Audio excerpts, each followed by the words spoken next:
So today is the first day of the rest of your life as a B2B marketer, because when you leave here today, you are no longer going to say that B2B marketing is boring. Are you ready for it?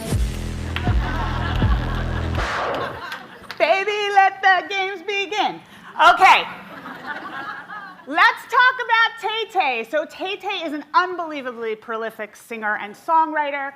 She's won more than 800 awards. She smashed all of the records. But in 2019, something super dramatic happened to our queen, right? Her nemesis, Scooter Braun, stole her masters right out from under her. And now she was faced with a really big problem, because when you don't own your masters, if somebody wants to use them, let's say for like a movie trailer, or if they want to use them for a commercial, you no longer have creative control over them. You can't say no. So Taylor said, you know what I'm going to do? I'm going to re-record them all. And that's exactly what she did. So you're probably thinking to yourself right now, like, I am a B2B marketer, or I'm a B2C marketer, whatever it is. Maybe I came because I'm a huge fan of Taylor and I wanted to hear this presentation. And, and should we just do karaoke for that? So, and you're probably thinking, Taylor's a worldwide brand, Ahava. Like, there is no way that I could capture any attention or do anything with my marketing that is really going to impact my audience the same way that Taylor did when she rewrote some of her albums. But you know what? Today, together, we are going to learn some of the things that Tay-Tay did when she did this that we can apply to our own marketing. So we're gonna learn how to rewrite and repurpose. We're gonna learn to anticipate and connect, and then we're gonna learn to call back. So let's start with rewrite and repurpose. So when Taylor rewrote, she wrote 2 albums so far. We're all waiting for 1989, hello. Fearless and Red. And what she did was she re-recorded all the songs that were on the original album, but she put them under Taylor's version. So now if you go to Spotify and you listen to one of these songs and it doesn't have Taylor's version in the bracket, first of all, you're not really a fan. And secondly, it doesn't belong to her. It only belongs to her if it says Taylor's version. And so what she did that I think we can learn a lot from is she put new material, bonus material, on both of the albums. And she also brought in new voices from the pop culture scene. So for example, she brought in Keith Urban. Not everybody who listens to Keith Urban listens to Taylor Swift, but that song's gonna get play on country radio.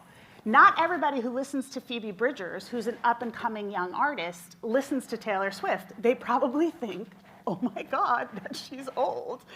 And so Taylor is being really smart by saying, I'm gonna bring in new voices to my music, and I'm gonna prove that I'm still fresh. This is Asana, okay? So we agree we're not gonna use the word boring, okay? But project management is not the sexiest thing in the world, let's be honest. Except if you've ever run a project without a project manager, and then you're like, you know what, I kind of need that. So they tell you right away where you are when you land on their webpage, right? That meeting could have been an email. They are talking to you as their audience. If you're on this website, you know that you need a better way to communicate with your teams. And they are really smart about the way they divvy up content on their channels. They have a clear content strategy for each channel. And I know a lot of us think that this is hard, but you can do this pretty fast. You can say, our website is to talk about our products and our services. We're gonna use our LinkedIn to talk about our thought leadership and some of the things that we're doing that show that we're thinking not just about project management, but work-life balance, leadership, things that you wouldn't normally associate with a software package, but that shows that they are talking to their audience and they're anticipating what the workforce of tomorrow might need. They also use Instagram, and I think this is really like an employee retention, employee type of rah-rah channel that they use.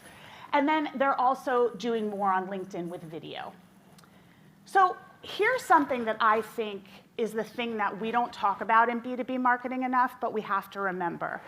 everybody always says, we have so many personas. We've got such a big audience. You have 2 personas, your buyer and the signature on the dotted line. Those are your 2 most important personas. Who wants to buy, who needs to buy, and who is going to tell the person who has authority to buy that I need this thing. So they have a lot of information for people that you wouldn't normally associate with buying project management. They have this entire thing that they talk to CIOs about. Now, why is a CIO important to Asana? Because if you're going to buy this cloud management, project management software system, I don't even know how many words that was, you are going to have to get the buy-in from your CIO. You need that signer on the line. And so they create content. They anticipate what the core buyer is going to need to influence the person who's going to give them the yes.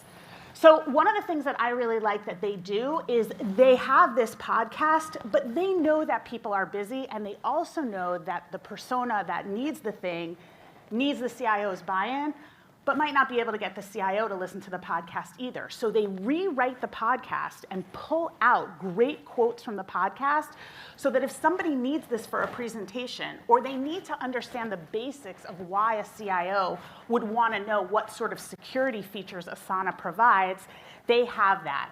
I think so much B2B marketing is slap and dash, right? We create a piece of content and we throw it up there. And we don't think about all the different ways that we can present it to our different learners. We have people who listen. We have people who read. We have people who watch. What can we do with the existing content that we have to repurpose it and in some ways rewrite it to make it interesting to those different kinds of learners? They had a conference and they brought in a Harvard leadership professor, right? What is she doing talking at an Asana conference? But again, they're showing that they're anticipating the needs of the modern workforce and the workforce of tomorrow. By sharing her content, they amplify across different audiences, and they may get in front of somebody who would be interested in thinking about some of their content and what their content talks to them about. Andy Crestodina, right? One of our favorite people. So Andy's obsessed with SEO, kind of the way I'm obsessed with Taylor. And Andy decided that he was going to rewrite a lot of his old blogs that were no longer getting performance with search. So he has some of the best blogs in the world about SEO and how to tactically approach SEO. If you don't follow him, I highly recommend it. And what he saw was that some of his more popular blogs were starting to decline in search. And he was concerned about why this was happening. So what he did was he rewrote a lot of his blog posts, and you can see from his traffic what happened that got that content back into the search engines and back into people noticing them. SEO lends itself to things changing, right? So it's a great example of where if you have a topic where an industry is changing, go back to some of your old articles and put in new information, link them to the new information, because you don't know necessarily what's going to show up when somebody does a search. Your language and your vocabulary may have even changed. So you want to make sure that you're thinking about that. He has a beautiful case study here where he shows what he did to update the content and how he increased people's time on page from 3 minutes and 22 seconds to 5 minutes and 31 seconds. Great results. So just putting in a few more paragraphs or putting in some short videos or linking it to other people who talk about the same topic can really bolster that content that you already have.